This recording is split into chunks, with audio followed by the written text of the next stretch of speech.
ஆத்மராகம் ஒன்றில்தான் ஆடும் உயிர்கள் என்றுமே.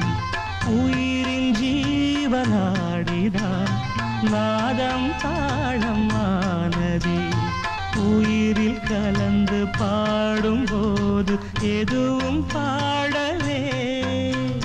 பாடல்கள் ஒரு கோடி, எதுவும் புதிதில்லை. ராகங்கள் கோடி கோடி, எதுவும் புதிதில்லை. எனது ஜீவன் நீதான் என்றும் புதிது. இதயம் ஒரு கோயில், அதில் உதயம் ஒரு பாடல். இதில் வாழும் தேவி நீ. இசையே மலராய் நாளும்